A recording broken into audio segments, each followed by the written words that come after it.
السلام عليكم ورحمة الله وبركاته. ازيكم حبايب قلبي؟ عاملين ايه؟ يا رب تكونوا بخير وبصحة وهنا وسعادة دايما على طول يا رب. شايفين بقى ما شاء الله الفراخ القمر الجميلة دي المشوية. المفروض ان هي كده دي فراخ مشوية اللي هي بتاعت السيخ. تعالوا بقى انا اوريكم الطريقة واوريكم الجمال والحلاوة دي.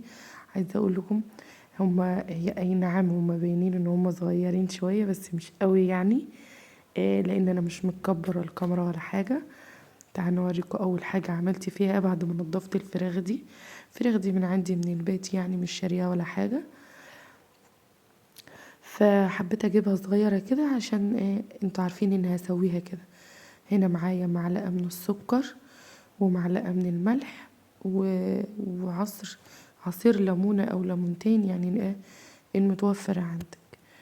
وحطيت حوالي نص او يعني اكتر من الربع شويه من الخل. وهسيبهم بقى يتنقعوا ساعة ساعتين نص. الوقت اللي متوفر معاكي نقعيهم.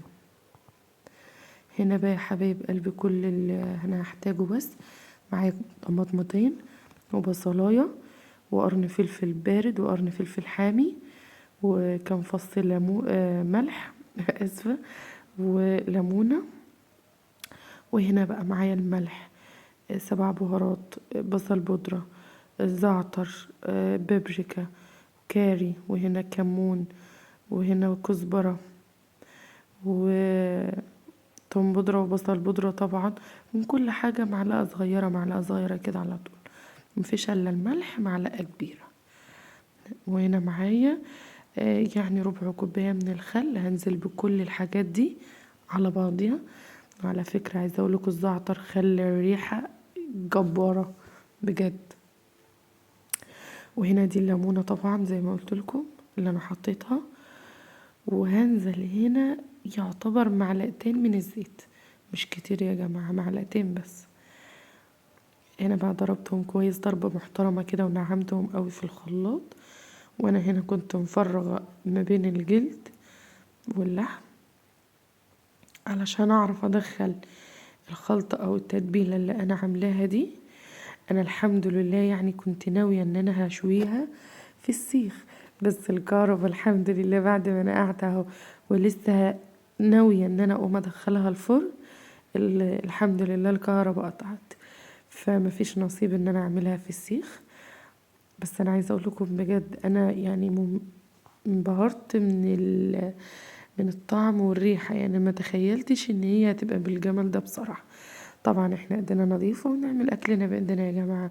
بعد ما فضيت كل الخلطه من الشفشق بتاع الخلاط مسكتها انا ظبطتها كده بايديا. هنا بقى كنت نقعتها اكتر من ساعتين على فكره. شربت من طعم التتبيله وكانت جميله جدا. هنا لو هتلاحظوا الاضاءه الكهرباء كانت قاطعه. الاضاءه يدوبك الفلاشه بتاعه التليفون. هنا همسح هحاول اخف الخلطه دي وانزلها كلها في الصينيه. هنزل التتبيله اللي على الفراخ دي في الصينيه ماشي. وكل اللي انا هعمله ان الخلطه او التتبيله اللي كانت عليها انا هسيبها تحت الفراخ في الصينيه. بس طبعا مش هسيب رجل يعني هسيبهمش كده. هقفل الكاميرا وهرجع لكم تاني. طبعا انتوا عارفين ان الكهرباء قطعت فلازم اقفل التليفون. كده كتفت الرجلين بتاعت الفرخه وتعالوا بقى ندخلها الفرن. انا عايزه اقول لكم بسم الله ما شاء الله ما قعدتش معايا حاجه في الفرن. بتمنى بجد بجد ان انتوا تجربوها. طريقه تحفه وجميله جدا.